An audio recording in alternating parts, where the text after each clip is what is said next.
রাসূলুল্লাহ সাল্লাল্লাহু আলাইহি ওয়াসাল্লাম বলছেন, যে ব্যক্তি কোনো দ্বীনি মজলিসে ফাঁকা জায়গা দেখলো অতঃপর নিজে পূর্ণ করলো, আল্লাহ তাআলার আশ্রয়ে কুদরতি কোলে সে আশ্রয় নিল। এটা একদম বুখারী শরীফের হাদিস।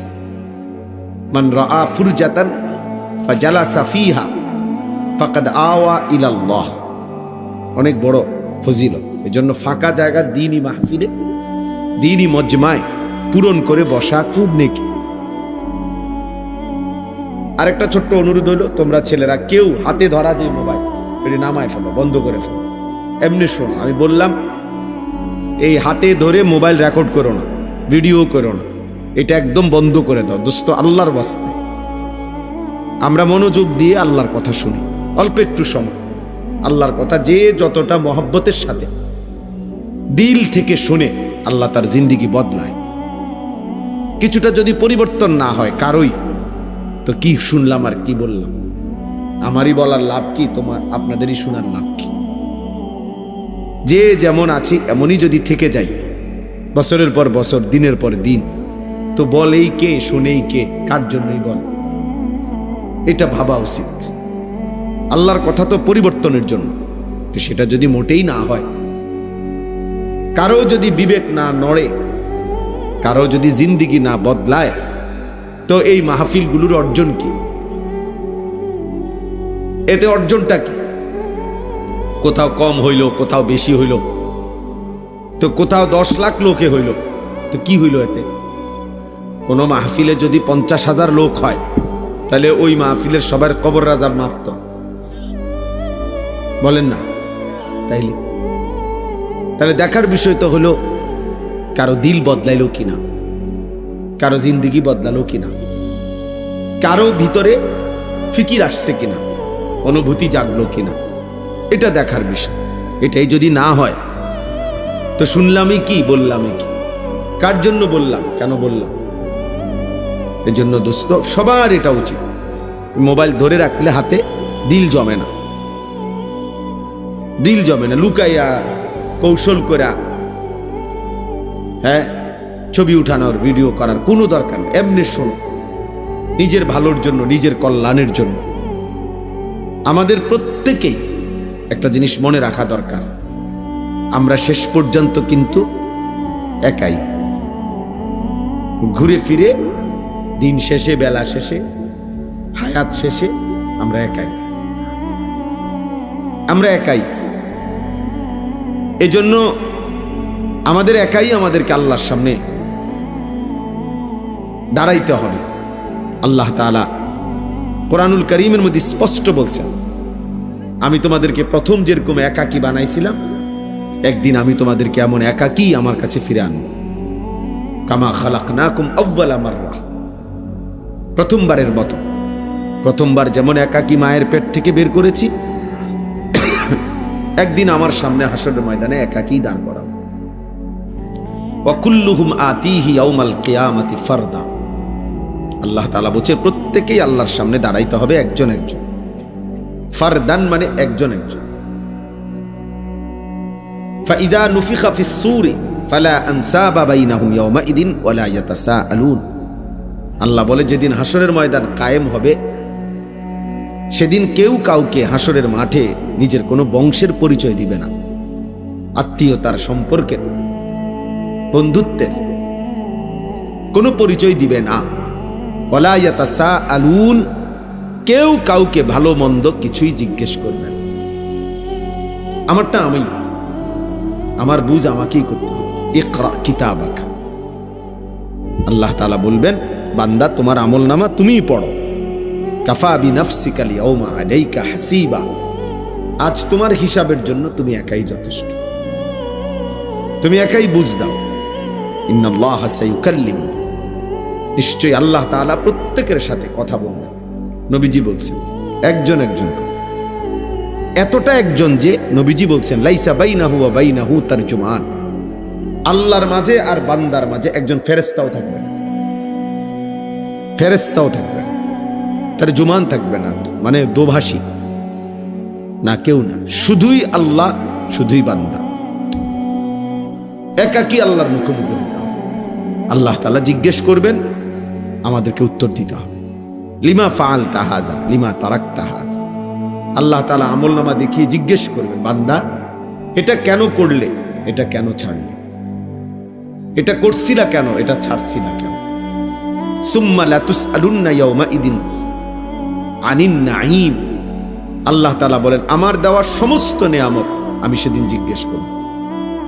সরাসরি কোরআনের আয়াত, ফাওয়ারাব্বিকা লানাসআলান্নাহুম আজমাইন। আল্লাহ বলেন, আল্লাহর কসম বান্দা, আমি কিন্তু সকলকেই জিজ্ঞেস করব। কোরআন শরীফের আয়াত। কসম করে আল্লাহ, নিজের কসম করে বলছে আল্লাহ, আল্লাহর কসম খাইয়া বলছে যে আমি আল্লাহ আমার নিজের কসম করে বললাম, আমি কিন্তু সবাইকে জিজ্ঞেস করব। ইন্নাস সামআ ওয়াল বাসারা ওয়াল ফুআদা কুল্লু উলাইকা কানা আনহু মাসউলা। আল্লাহ বলছে, নিশ্চয়ই কান, চোখ এবং অন্তর সেদিন হাসরের ময়দানে জিজ্ঞাসিত হবে। মানে আমি আল্লাহ জিজ্ঞেস করব, আমার প্রশ্নের উত্তর দিবে। এজন্য দোস্ত, ওই অমুকের সাথে তমুকের সাথে সম্পর্ক, তিনি আমার জন্য সব তরায় দিবেন, ভাসাইয়া দিবেন না ভাইয়া, এটা না। আপনাকে হিসাব দিতে হবে, আপনাকে একাকী প্রশ্নের উত্তর দিতে হবে, আপনাকে একাকী আল্লাহ তাআলার মুখোমুখি হইতে হবে। সুপারিশ মানে নাজাত না। একটা জরুরি কথা, মনোযোগ দিলে বুঝবেন। ফিতনা করার দরকার নেই, এমনি বুঝতে শিখেন নিজের ভালোর জন্য। সুপারিশ মানে নাজাত না। নবীগণ সুপারিশ করবেন, আউলিয়াগণ সুপারিশ করবেন, শহীদগণ সুপারিশ করবেন, হাফেজে কোরআন সুপারিশ করবে, হাজী সাহেব সুপারিশ করবে। আমাদের প্রিয় নবী সাল্লাল্লাহু আলাইহি ওয়াসাল্লামও উম্মতের জন্য, সকলের জন্য সুপারিশ করবে। করবে কি না বল, কথা বলেন না, করবে। কিন্তু সুপারিশ মানে নাজাত না। সুপারিশ মানে কি না, নাজাত না। মানে সুপারিশ করিলেই সে জান্নাত, না না। সুপারিশ করবে প্রত্যেকেই স্তর অনুপাতে, আর আল্লাহ তাআলা প্রত্যেকের সুপারিশ গ্রহণ করবেন, কিন্তু ফায়সালাটা আল্লাহই দিবেন। তিনি যাকে ইচ্ছা তাকে তিনি মুক্তি দিবেন, তিনি যাকে ইচ্ছা তাকে তিনি জাহান্নাম দিবেন। এই কথাটা বুঝতে হবে। দরখাস্ত মানে গ্রহণ না। দরখাস্ত দিছি, অতএব আমি পেয়ে গেছি, পৃথিবীর কেউ এটা বলে না। দরখাস্ত মানে আবেদন, সুপারিশ মানে আবেদন। এরপরে যার কাছে সুপারিশ করলাম তিনি গ্রহণ করা না করা তার ইখতিয়ার, তার ইখতিয়ার। এই জন্য এটা জরুরি বিষয়, প্রত্যেককেই এটা ভাবতে হবে। নবী সাল্লাল্লাহু আলাইহি ওয়াসাল্লাম সুপারিশ করবেন। আপনারা ইনসাফের সাথে বলেন, আপনাদের বিবেক কি বলে যে নবীজি এটাই বুঝাইতে চাইছেন? এই কথার অর্থ কি?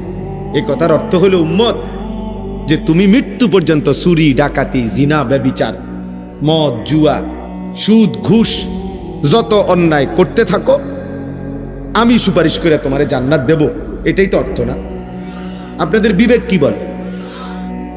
একজন মানুষ বলেন, একজনে বলেন যে না হুজুর, আমার তো মনে হয় এটাই।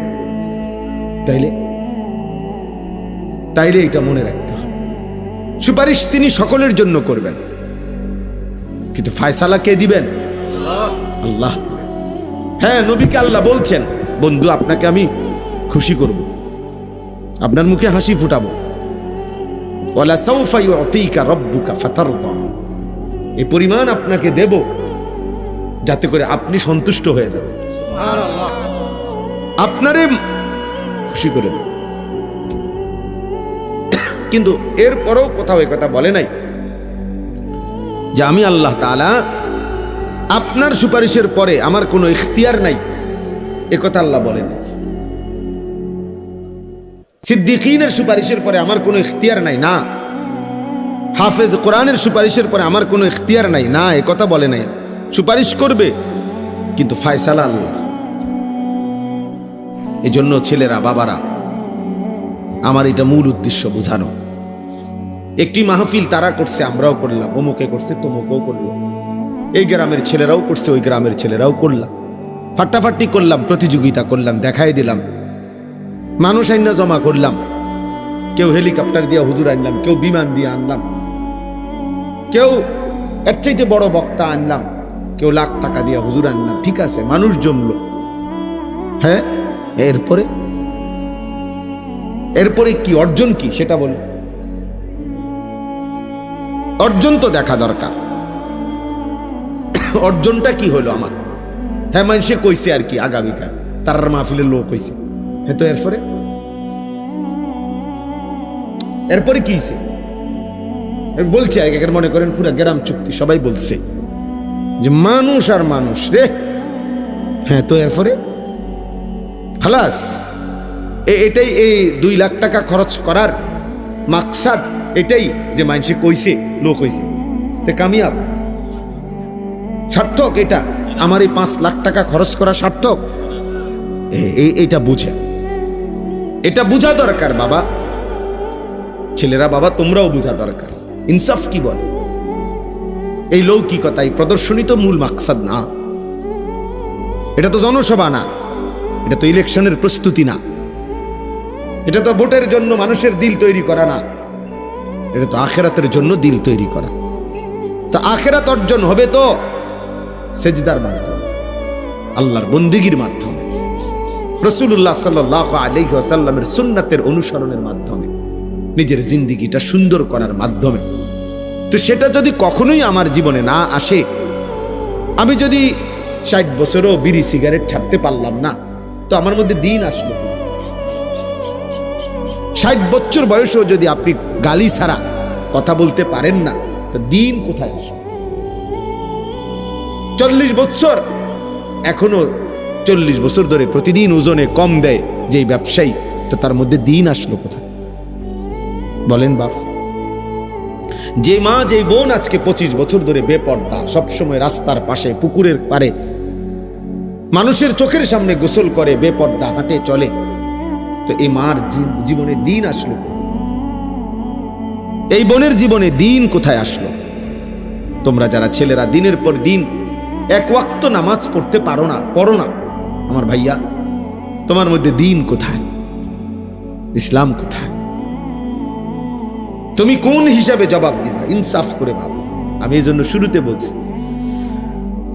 শেষ পর্যন্ত কিন্তু আমরা একাই। কেউ কাউরে সালাক মনে করেন না, আর কেউ কাউরে বোকাও মনে করেন না। আমনে শুধু সালাক আর আমি বেকুকা। আমনে ভাত খাইলে আমি কি সিরানি খাই?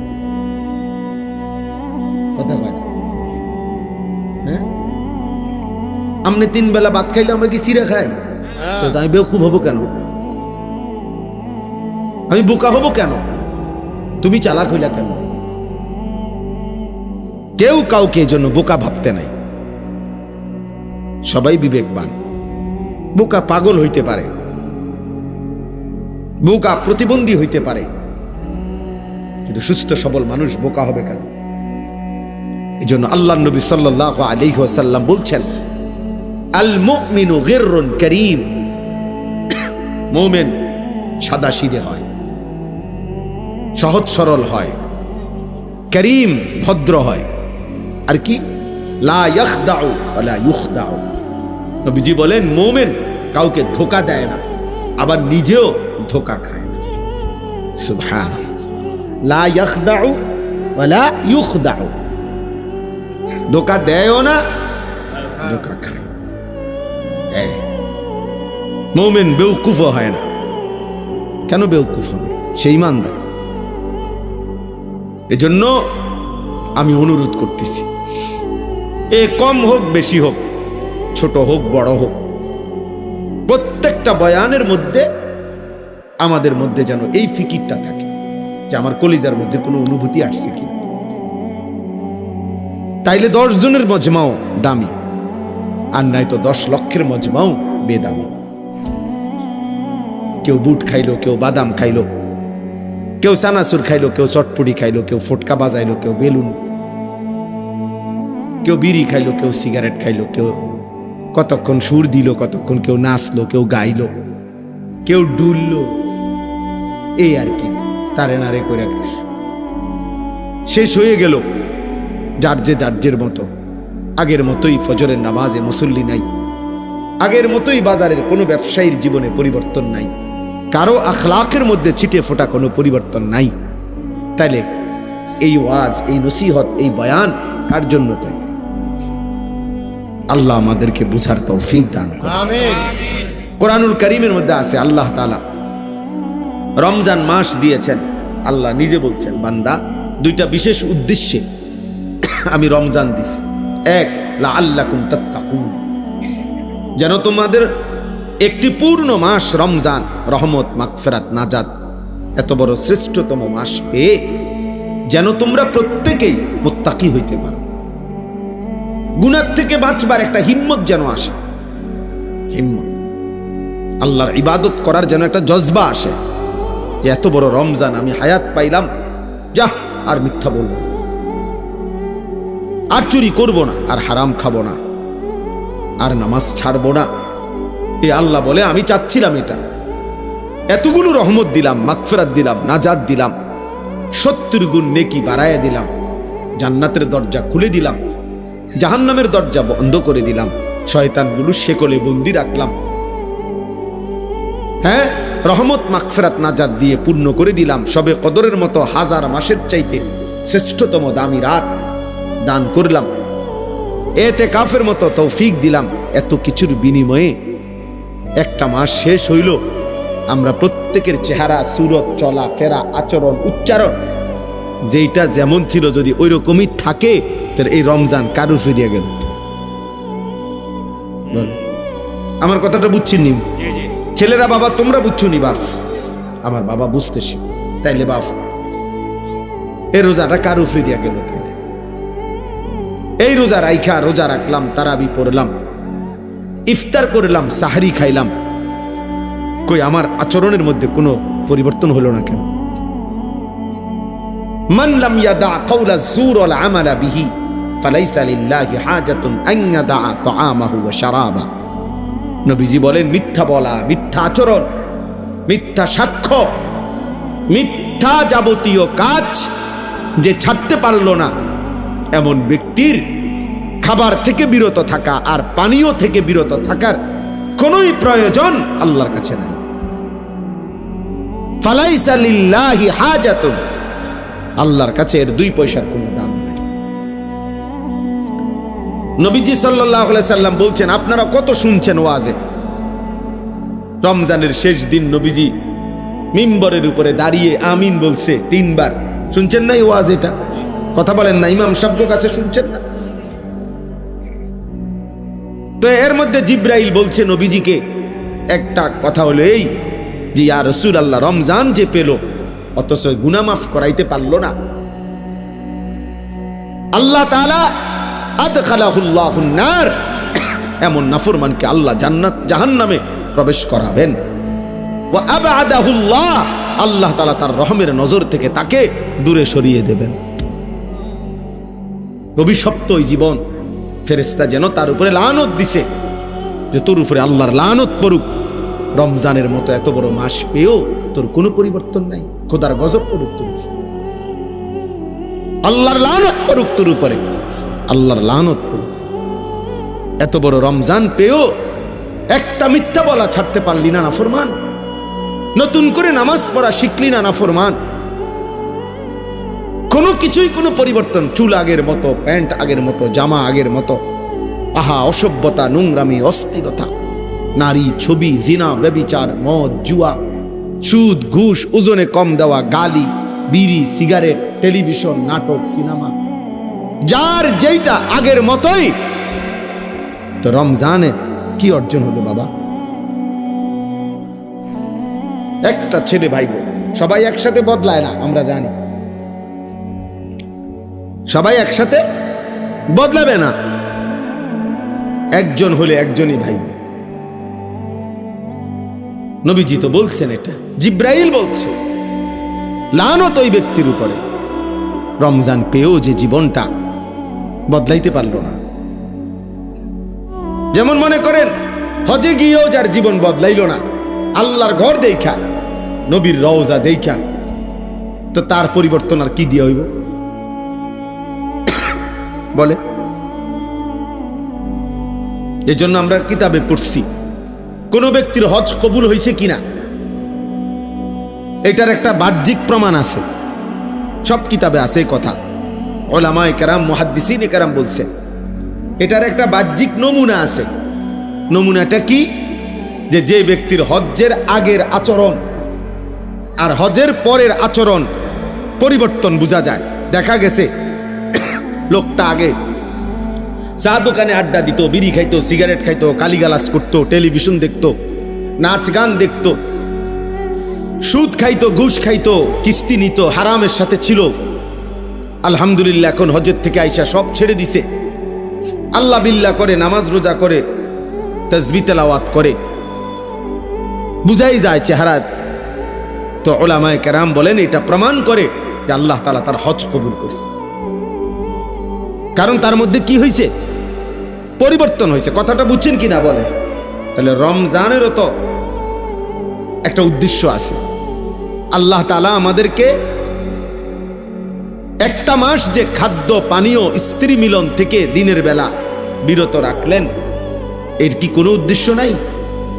সেই উদ্দেশ্য কই? সেই উদ্দেশ্য কই? তোমাদের ছেলেদের চেহারা দেখলে বলো বাবা পরিবর্তন কোথায়?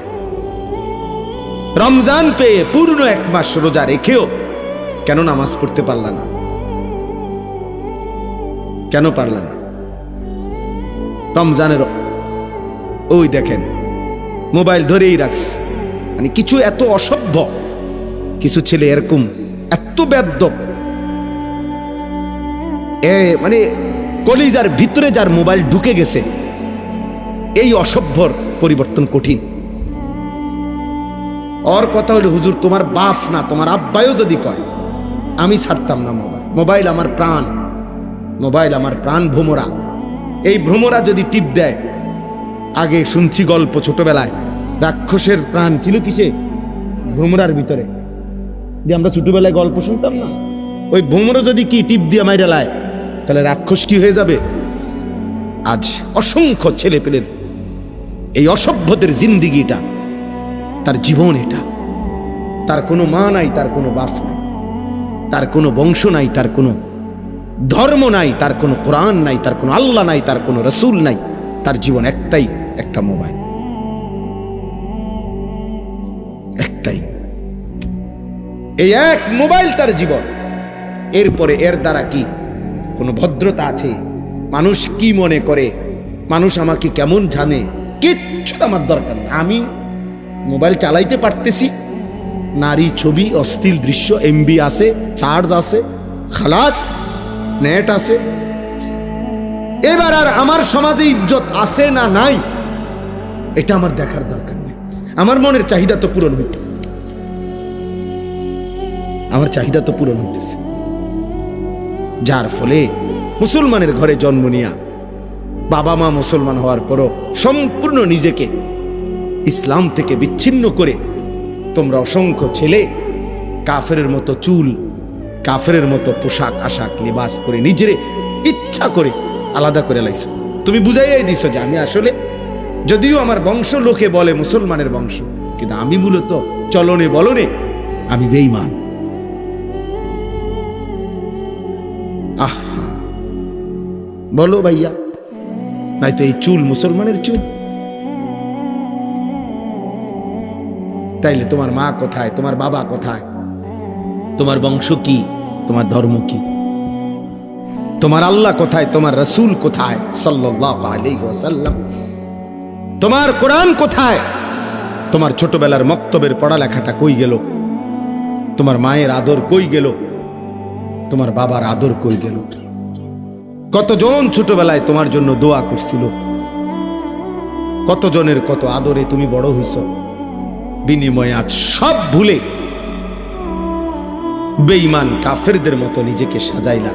আহ, এর চাইতে বড় পরাজয়, এর চাইতে বড় পরাজয়। অস্ত্রের মুখে মুসলমান কোনোদিনই হারবে না, আজকেও হারবে না ইনশাআল্লাহ। ফিলিস্তিনেও হারবে না মুসলমান। মুসলমান এখনো হারে নাই, ইসরায়েল জিতে নাই, এখনো জিতবেও না ইনশাআল্লাহ, কোনো সন্দেহ নেই। মুজাহিদিন মাটির নিচে বাংকারে সব আছে,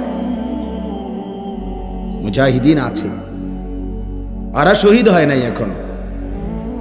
একদিন ঠিকই ফিলিস্তিনের জমিনে একদিন শুনবেন ইনশাআল্লাহ ইসরায়েলের কুত্তারা হেরে গেছে। বেটা, এটা আল্লাহর ওয়াদা, এটা আল্লাহর ওয়াদা। আমার আল্লাহ যদি সত্য হয়, ইসরায়েলের পতন হবে, এটাই সত্য কথা। আর আমার আল্লাহ সত্য, আমার কোরআন সত্য, আমার রাসূলের ভবিষ্যৎবাণী সত্য। এই ইহুদি কুত্তারা এই পর্যন্ত চূড়ান্ত কখনোই জিতে নাই। এরা মদিনায় ছিল, বনু নজির হেরে গেছে। এরা বনু কাইনুকা ইহুদি গোত্র মদিনায় ছিল, হেরে গেছে। এরা বনু কুরাইজা মদিনায় ছিল, হেরে গেছে। এরা খায়বারে আশ্রয় নিছিল, সেখানেও হেরে গেছে। হযরত ওমরের জামানায় পুরা আরব সীমানা থেকে আখরিজুল ইয়াহুদা মিন জাজিরাতিল আরব, আরব সীমানা থেকে ওমর রাদিয়াল্লাহু তাআলা আনহু বের করে দিছে, ওদেরকে বের করে দিছে। ওরা কোথাও কোনো জায়গায়, পৃথিবীর কোথাও এই ইহুদি কুত্তারা চূড়ান্ত ভাবে বিজয়ী হিসাবে কখনোই কোথাও এই পর্যন্ত দাঁড়াইতে পারে নাই। এবারও পারবে, এবারও। বাকি কথা হইল প্রত্যেকের পতন সমান না, এটা একটা সহজ হিসাব মনে রাখবেন। নূহ আলাইহিস সালামের কওম আল্লাহ তাআলা যতদিন পরে ধ্বংস করছে, লূত আলাইহিস সালামের কওম এতদিন পরে ধ্বংস করছে না। ফেরাউনের পতন হইছে যত বছরে, নমরুদের পতন এত বছরে হইছে না। কথা বুঝছেন? হিসাবটা বুঝছেন? প্রত্যেক জালেমের, প্রত্যেক পাপীর, প্রত্যেক নাফরমান বেঈমানের পতন একই সময় না। যে যেই নাফরমানি করবে 10 বছরের মাথায় সেই পতন হবে না, এটা না। কার জন্য পতন কোন দিন, সেটা একমাত্র আল্লাহর ফয়সালা। কেউ 70 বছর, কেউ 700 বছর পরে হোক, যেহেতু 950 বছর পরেও জালেমের বেঈমানের পতন হইছে নূহ নবীর কওমের, তাইলে ফিলিস্তিনের উপরে জুলুম করতেছে তাইলের বেঈমানরা আজকে 77 বছর, 1948 সাল থেকে আজকে 77 বছর, এখনো 950 বছর হয় নাই। তো 950 বছর নূহ নবীর কওম জালেমরা জমিনে অহংকার করছে, আস্ফালন করেছে। 950 বছর নূহ নবী জুলুমের শিকার হয়েছে, নূহ আলাইহিস সালাম। কিন্তু এরপরও একদিন ইমানের বিজয় হয়েছে,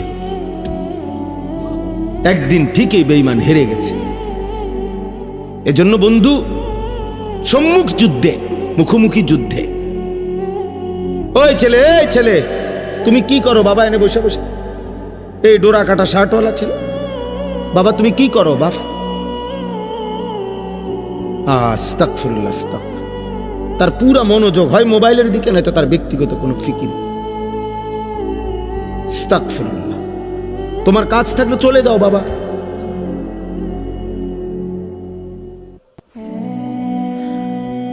আমার এটা অভ্যাস, আমি ছেড়ে দেওয়ার মানুষ না। আমি আরেক বছর আইতে হবে এটা জরুরি না, আর কোনোদিন আসতে হবে এটাও জরুরি না। উনি বলছে, মৌলানা বলছে, মৌলানার মহব্বতে বলছে। একবার সুযোগ, একবারই বলা। আমি যদি আরেকবার হায়াত না পাই, আমি যদি আরেকবার হায়াত না পাই, এই জন্য বললাম সম্মুখ যুদ্ধে, মুখোমুখি লড়াইয়ে 1450 বছরে কোনোদিন মুসলমান হারে নাই। এটা ইতিহাস, এটাই ইতিহাস, এটাই ইতিহাস। এখনো পারবে না। বম্পিং শেষ করতেছে না, মুসলমানের তাজা খুন ঝরছে, কিন্তু মাটির নিচে মুজাহিদ ঠিকই আছে, ঠিকই আছে। আল্লাহর ফয়সালা কিভাবে বিজয় হবে সেটা মালিক যখন দেখাবে, তখন 2 2 4 ঠিকই মিলে যাবে, মিলে যাবে। দুপুরবেলা কেমনে ভাগবে, এটা মালিক যেমনে সাজাইয়া রাখছিল, যখন দৌড় দিছে তখন সবাই দৌড় দিয়ে আমরা কোনো কেউ বুঝছি না। হ্যাঁ, 5ই আগস্ট কেমনে দৌড় দিবে আমরা কেউর হিসাবে মিলছিল না, যে বাঁচবো কেমনে, যাইবো কেমনে, কি হইব কেউ জানছে না। রক্তই শুধু জড়ছিল। কিশোর যুবক তখন রক্তই দিচ্ছিল, ছাত্র জনতা তখন স্লোগানে মুখর করে দিছিল, তাজা খুন দিচ্ছিল। মনে হচ্ছিল কি হবে না হবে, ঠিকই মালিকের ফয়সালা যখন হয়েছে তো গোটা পৃথিবী দেখছে জালেমের পতন কেমনে হয়েছে। এটাই সত্য। সিরিয়ায় 52 বছরের চাইতে বেশি বাপ পুত দুইজনে মিলে জুলুম করছে। হ্যাঁ, এই বাশার আল আসাদ আর তার বাবা দুইজনে মিলে সিরিয়ার 5 লক্ষ ইমানদার মুসলমানকে শহীদ করেছে। জানো না, অসংখ্য নারী, লাখো নারী ধর্ষিতা হয়েছে। ছোট মাসুম বাচ্চা 16 বছর হয়ে গেছে, এই জন্মের পর থেকে 16 বছর 18 বছর পর্যন্ত জেলখানাতেই বড় হয়েছে। যেদিন জেলখানার থেকে বের হয়েছে তো সেদিন হয়তো 16 বছর 18 বছর। হ্যাঁ, এই 8ই ডিসেম্বর ঠিক এই বাশার আল আসাদ পতন হয়ে গেছে। তাইলে কারো পতন 16 বছরে হইতে পারে, কারো পতন 54 বছরে হইতে পারে, কারো পতন 950 বছরে হইতে পারে, কারো পতন 400 বছর পরে হইতে পারে। তাহলে ইসরায়েলের পতনও হবে, ইহুদি কুত্তাদের পতন হবে। কিন্তু আমি বন্ধু বলতেছি আমার যে কথাটা, সম্মুখ যুদ্ধে মুসলমান বিজয়ী হবেই হবে ইনশাআল্লাহ। কিন্তু এই সাংস্কৃতিক যুদ্ধ, মনস্তাত্ত্বিক যুদ্ধ, এই আমাদের লেবাস, পোশাক, চলা ফেরা, আচরণ, উচ্চারণ, আখলাক, তাহজিব, তামাদ্দুন, এই পরাজয়, আমাদের এই ব্যর্থতা, এটা কিন্তু অনেক দিন ধরে চলতেছে আমাদের। এটা কিন্তু বড় লজ্জার বিষয়। আমরা না খাইয়া মরে যাইতে পারতাম, কিন্তু আমরা বেঈমানের মতো সাজবো কেন? আমি প্রয়োজনে না খেয়ে মরে গেলাম, ইমানদারের রক্ত কোনোদিনও বিফলে যায় না। মুমিনের প্রতি ফোঁটা রক্তে জান্নাতের হুরেরা হাসতে থাকে। কোরআন শরীফে আছে দোস্ত, সূরা ইয়াসিনের মধ্যে ওই একজন ইমানদার 3 জন রাসূলের কাছে, যিনি একজন কালেমা পড়ছে, ওই 3 জন রাসূলকে যখন পুরা জাতি ঘেরাও করে মেরে ফেলবে, ঘেরাও দিছে, তখন একজন মাত্র ইমানদার আইসা 3 জন নবীর পক্ষে, রাসূলের পক্ষে কথা বলছে। ওয়াজাআ মিন আকসাল মাদিনাতি রাজুলুন ইয়াসআ ক্বালা ইয়া কওমি ইত্তাবিউল মুরসালিন। তখন আমি সংক্ষেপে বলতেছি, ওই এলাকার লোকেরা ওই রাসূলদেরকে ছেড়ে এই একজন ইমানদারকে ঘেরাও দিয়া মারতে মারতে ওনাকে শহীদ করে ফেলছে। কিন্তু আল্লাহর কসম, কোরআন শরীফে আছে, সরাসরি সূরা ইয়াসিনের আয়াত, সূরা ইয়াসিনে আছে এটা। আল্লাহ তাআলা ঠিক মৃত্যুর মুখ, শাহাদাতের পূর্ব মুহূর্তে ওই একজন ইমানদারের জন্য আল্লাহ ফেরেশতাকে বলছে, ফেরেশতা আমার জান্নাত তার সামনে নিয়ে ধরো, যা ফেরেশতা যা যা। ফেরেশতা আইসা তার জান্নাতটা সামনে আইনা এই শাহাদাতের মুহূর্তে ফেরেশতা বলছে, কিলা দুখুলিল জান্নাহ, এই আল্লাহর বান্দা জান দে, জান্নাতে ঢোক। নাকি ও দুখুলিল জান্নাহ, ও দুখুল, ও দুখুল, আরে এখন ঢোক বেটা।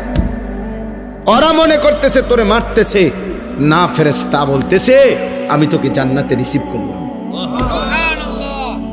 ও দুখুলিল জান্নাহ ক্বালা ইয়া লাইতা কওমি ইয়ালামুন।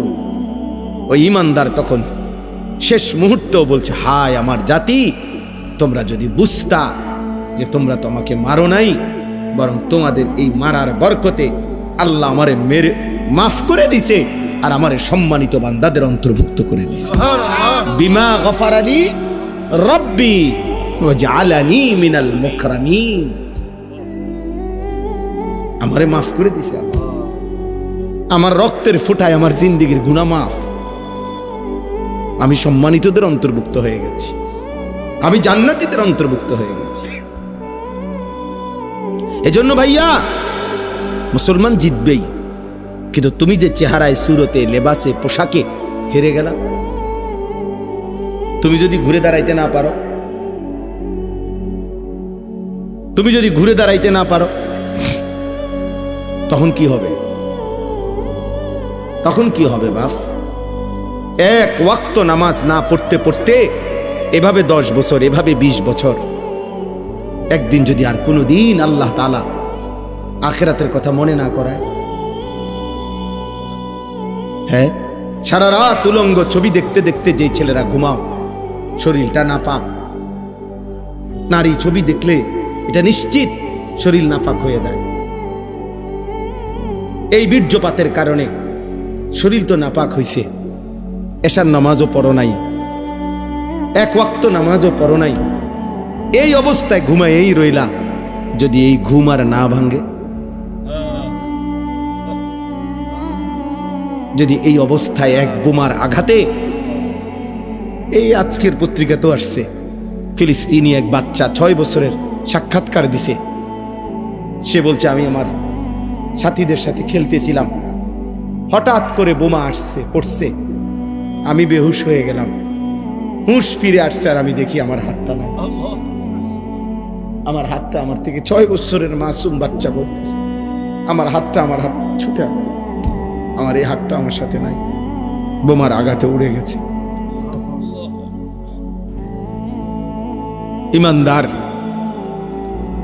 বোমার আঘাতে লাশ উপরের দিকে ওইটা ছিন্ন ভিন্ন টুকরা টুকরা হয়ে গেছে। এ যেন আরেক হামজা, এ যেন কি উহুদের সেই আমির হামজা, যার লাশকে টুকরা টুকরা করছিল। আমি মনে হয়েছে আমার এই কথা, হ্যাঁ, ভাবছিলাম আমির হামজার মতো আর কেউ হবে না। আজ আমার ফিলিস্তিনের শহীদ, আবারও সেই উহুদের নবীর চাচা আমির হামজার, আমার তো মনে হয় ওই শহীদকে, উহুদের শহীদ আমির হামজা সালাম দিছে, যায় তুই আমার সাথে, আমি তোকে নিয়ে জান্নাতে দাঁড়াবো, আমি তোকে নিয়ে হাসরের ময়দানে দাঁড়াবো। এজন্য বন্ধু, আমরা অনুরোধ করি তোমাদেরকে, বাবারা আপনাদেরকে অনুরোধ করি, আপনারা আপনাদের ছেলেদেরকে কিভাবে নামাজি বানাবেন ফিকির করেন, আপনারা আপনাদের মেয়েদেরকে কিভাবে পর্দানশীল বানাবেন ফিকির করেন, আপনাদের স্ত্রীকে কিভাবে নামাজি বানাবেন ফিকির করেন। এই ভাবনা ভাবেন, চোখের পানি ফেলে কাঁদেন, আলেমে দ্বীনের সাথে পরামর্শ করেন। আহারে বাপ, এই যে কয়জন বাবা আছেন, আপনাদের কাছে অনুরোধ করি, চাচা আমার কথায় রাগ হইয়েন না, আপনাদের যাদের ছেলে নামাজ পড়ে না, মেয়ে পর্দা করে না, আপনি একজন ব্যর্থ বাবা। আপনি এই খাট পালং সোফা ফার্নিচার দেখাইয়া মুসলমানের কোনো সফলতা নাই। একজন মুসলমান শুধু তার 60 বছরের পরে এই বাড়ি দেখাইলো, বিল্ডিং দেখাইলো, 10 শতক জমি দেখাইলো, সোফা ফার্নিচার দেখাইলো, এর মধ্যে মুসলমানের জন্য কমপক্ষে যাররা পরিমাণ কোনো কি নাই, কৃতিত্ব নেই। এর মধ্যে মুসলমানের কোনো কৃতিত্ব নাই। মুসলমানের কৃতিত্ব ঈমান, মুসলমানের কৃতিত্ব তাকওয়া। আমাদের বাংলাদেশের বর্তমান জাতীয় মসজিদের খতিব যিনি, হযরত মাওলানা আব্দুল মালিক সাহেব দামাত বারাকাতুহুমুল আলিয়া, উনি বলছেন, ওনার এক লিখনির মধ্যে আছে যে সৌদি আরবে একজন ইঞ্জিনিয়ারের সাথে দেখা হয়েছে। তো ওই ইঞ্জিনিয়ার সাহেব বলছে, হুজুর আজকে 70 বছর যাবত আমাদের ফ্যামিলির ঐতিহ্য, ওই ইঞ্জিনিয়ার আরব দেশের, যে আজকে 70 বছর যাবত আমাদের ফ্যামিলির ঐতিহ্য, যে এই ফ্যামিলির ছেলে মেয়ে যেই এই পৃথিবীতে ভূমিষ্ঠ হয়েছে, এমন প্রত্যেকেই আমাদের ফ্যামিলির গত 70 বছরের সকলেই হাফেজে কোরআন। হাফেজে কোরআন, ছেলেও হাফেজে কোরআন। তাহলে এটা বলার মতো কিছু, কি বলেন, এটা একটা বলার মতো জিনিস। শেখুল হাদিস আল্লামা আজিজুল হক রাহমাতুল্লাহ আলাইহি, তার ছেলে মেয়ে নাতি নাতনি সব হাফেজে কোরআন, কসম আল্লাহ, সব হাফেজে কোরআন। এই যে আমাদের আলোর মিনার, সাহসের বাতিঘর, যে কথা বললে বাঘের গর্জন হয়, যিনি দাঁড়াইলে মিছিল হয়, যিনি হাঁটলে আন্দোলন হয়, তিনি আল্লামা মামুনুল হক। মামুন কথা বললে গর্জে ওঠে। তো ওনার ফ্যামিলি, ওনার আব্বাই শেখুল হাদিস আল্লামা আজিজুল হক, ওনারা সব হাফেজে। আপনি এখন গিয়ে জিজ্ঞেস করেন। এই জন্য বললাম বাবা, এটা বুঝতে শিখেন, বুঝতে শিখেন, ভাবতে শিখেন। আপনার আমার জিন্দেগির সফলতা, আমার ছেলেগুলো নামাজ পড়ে, আমার মেয়েরা পর্দা করে, আমার নাতি নাতনি সবাই আল্লাহর কোরআন পড়তে পারে, আমার ঘরে ফজরের নামাজ আদায় করে সবাই, এটাও বলার মতো কোনো বিষয়। খাট বানাইছেন, সোফা বানাইছেন, হিরি কীর্তেন কোন মানুষে, কীর্তেন কোন, কীর্তেন আমি প্রায় বলি এ কথাটা। এক চাচা আমার একদিন কইছিল, হুজুর আল্লাহর রহমতে 4টা রুম দিয়ে একটা ঘর করছি, দোয়া করেন, 2টা বাথরুম দিছি ভিতরে, বাথরুমটি শুদ্ধ টাইলস, আল্লাহু আকবার, নারে তাকবীর, বাথরুম উদ্দা টাইলস। কফাল, কফাল, ওনার বাপ দাদার কফাল, বাথরুমে উদ্দা টাইলস লাগাইছে। এর চাইতে বড় সফলতা জীবনের আর কি হতে। আমি বললাম, চাচা কফাল আমনের কত বড় সৌভাগ্য, আজকে আমনে এবং আমনের জিফুত নাতি নাতনি টাইলসের মধ্যে মোতেন। আল্লাহ পাক কত বড় নিয়ামত দান করছেন। আমনের পূর্বপুরুষ মাটিতে মুতছে না, আগের ওলারা তো কি মাটিতেই ভেসা করছে।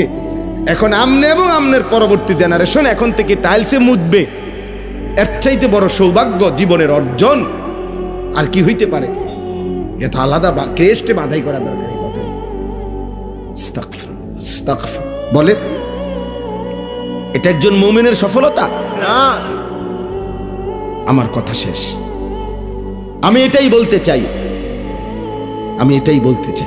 আল্লাহ পাক রব্বুল আলামিন এই সূরা বনী ইসরাইল 15 নম্বর পারা 17 নম্বর সূরা, এই সূরার 4টি আয়াত আমি পড়ছি লম্বা ব্যাখ্যা করার জন্য, শুধু 2টা কথা বলার জন্য।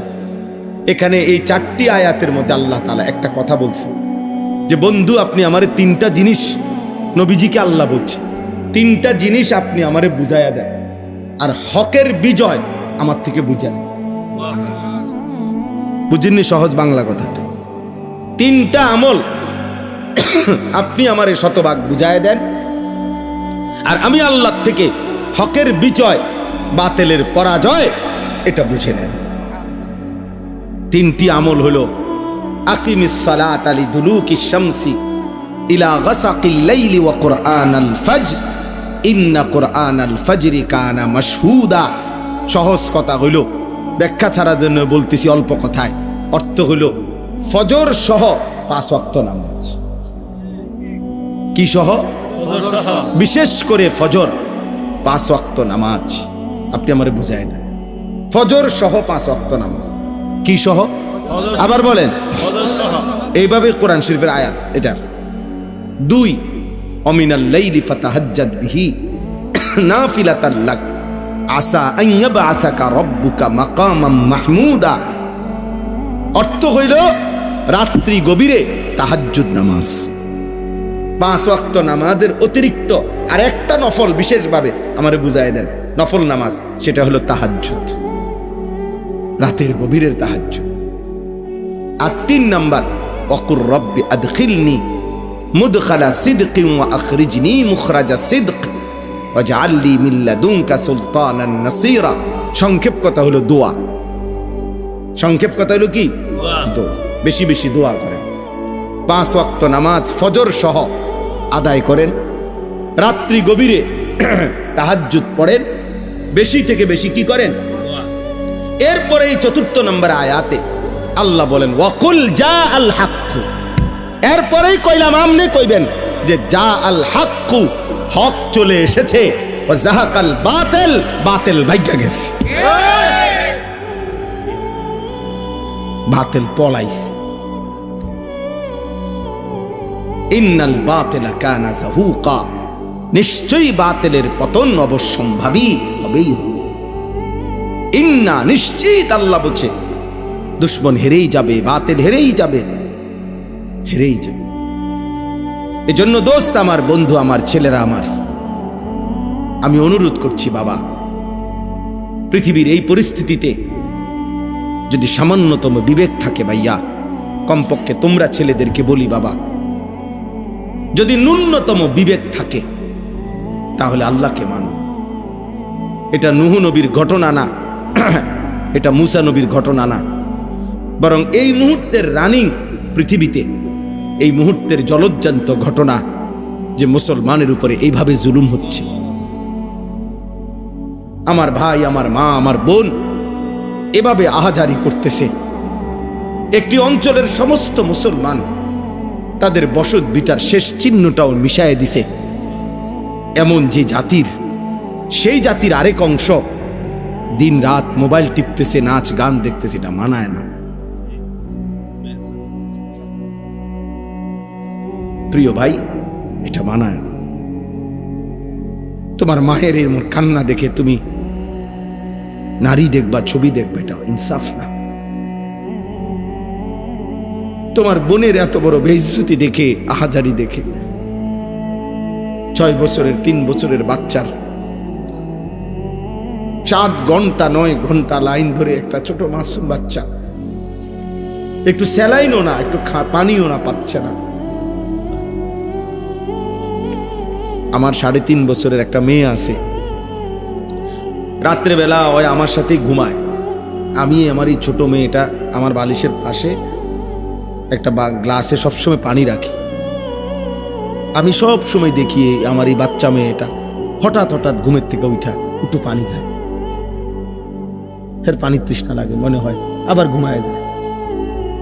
তো ফিলিস্তিনের 3.5 বছরের এমন বাচ্চা, তো এক ফোঁটা পানি নেই।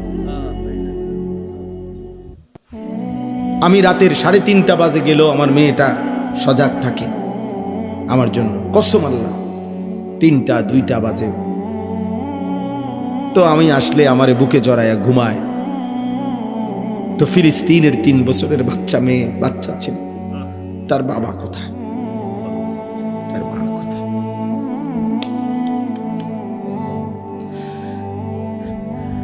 অতএব এই অবস্থায় তুমি, আমি, আমরা সবাই যদি আল্লাহর নাফরমানি করি, এটা ইনসাফ না।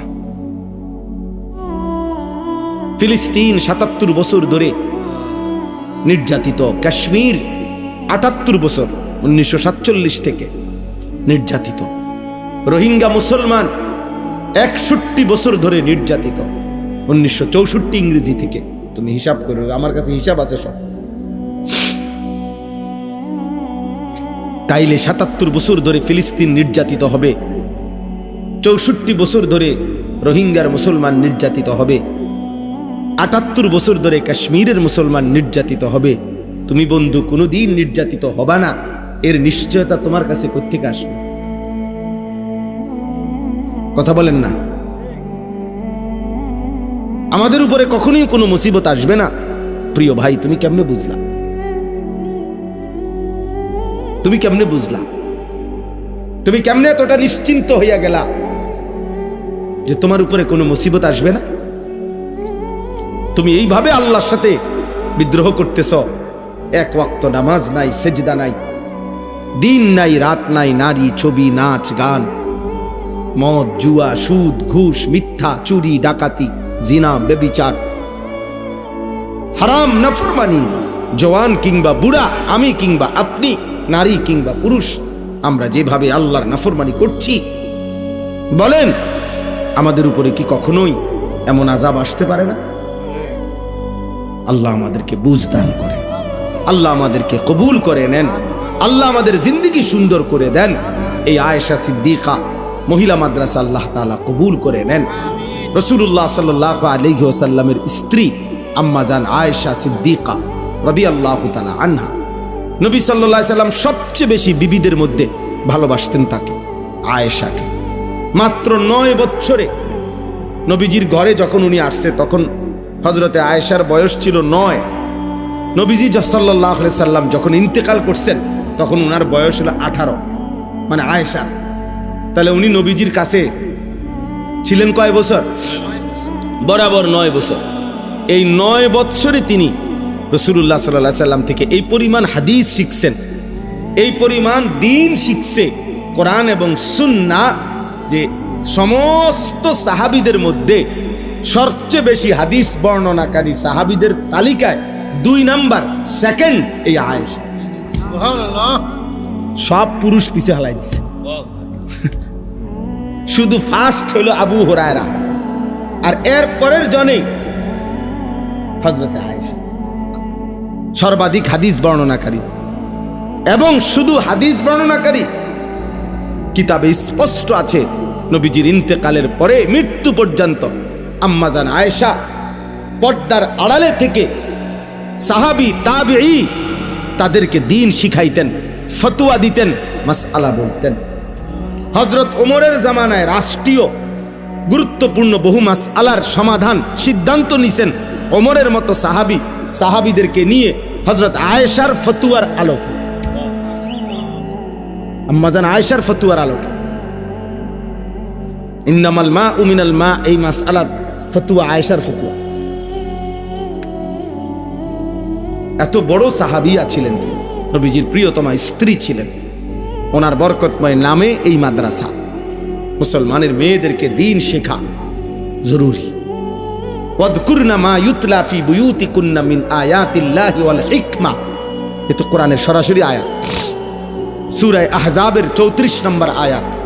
আল্লাহ ডাইরেক্ট বলছে, মুসলিম রমণীগণ, মুসলিম নারীগণ, তোমরা তোমাদের ঘর সমূহের মধ্যে আল্লাহর আয়াত এবং রাসূলুল্লাহর সুন্নাহ আলোচনা করো, পড়ো, শিখো, জিকির করো। আল্লাহর আয়াত এবং রাসূলুল্লাহর হিকমা মানে রাসূলের সুন্নাহ, এটা তোমরা তোমাদের ঘরে পড়ো। তাহলে মুসলিম নারী যদি দ্বীন না শিখে, সে তার সারা জিন্দেগি ঘরে আল্লাহর কোরআন পড়বে কিভাবে, রাসূলের সুন্নাহ পড়বে কিভাবে? আমার বিবি এরকম এক মহিলা মাদ্রাসায় পড়ুয়া আলেমা। তো আমার 4টা সন্তান আছে এখন, 2 ছেলে 2 মেয়ে। আমার এই 4 সন্তানের কোরআন শরীফের সবক, ওযু, নামাজ, সূরা কেরাত, দোয়া, কালাম, আলহামদুলিল্লাহ আমি কোনোদিনও আমার এই 17 বছরের বিবাহিত জীবনে আমি নিজের থেকে কোনোদিন শিখাইতে হয়েছে না, একটাও না। আমার বিবি আমার 4 সন্তানকে প্রাথমিক যে দ্বীন শিখা, আলহামদুলিল্লাহ সেই তো শিখেছে। তো সে তো দ্বীন শিখার বরকতে। সেদিন যখন সারা বাংলাদেশ মিছিল করছে, আমরাও তো গেছি, মিছিল করছি ফিলিস্তিনের পক্ষে। এমনি বলতেছি, মহব্বত, আবেগে বললাম। তা আমার 7 বছরের যে ছোট ছেলে, আমার 2 ছেলের বড় ছেলে 13 বছর, আরে ছোট মিয়ারে আমি কইলাম, আব্বু তুই যাইও না, তো ছোট মানুষ, তুই এত লম্বা পথ হাঁটতে পারবি না মিছিলে। ওই যাইতে চাচ্ছিল, আমি মানা করছিলাম, কইলাম না সালমান যাইতেছে, তুই যাইও না, সফওয়ান। আলহামদুলিল্লাহ আমার বিবি বলছে যে না, ওরে নিয়ে যান, ওরে আমি আমার পক্ষ থেকে দিলাম, আল্লাহর কসম, ওরে আমি আমার পক্ষ থেকে দিলাম। হ্যাঁ, এক কন্যা, এক বোন, এক মেয়ে, এক মুসলিম নারী যদি দ্বীন শিখে, তুমি না শহীদ হইবা? তো মায়ের আদেশে হযরত আব্দুল্লাহ ইবনে জুবায়ের লোহার পোশাক খুলে ফেলছে, বলছে হ্যাঁ মা এবার দোয়া করে দাও। বলছে যা বাপ, দোয়া করে দেব। এরপরেই তিনি শাহাদাত বরণ করছেন। এই হলো মুসলিম নারী, ইমানদার নারী। এজন্য সবাই নিজেদের মেয়েদেরকে দ্বীন শিখাবেন, আখলাক শিখাবেন, ছেলেকেও মেয়েকেও। আল্লাহ তাআলা তৌফিক দেন, কবুল করেন। এই মাদ্রাসায় আল্লাহ তাআলা বরকত দান করেন। আমিন।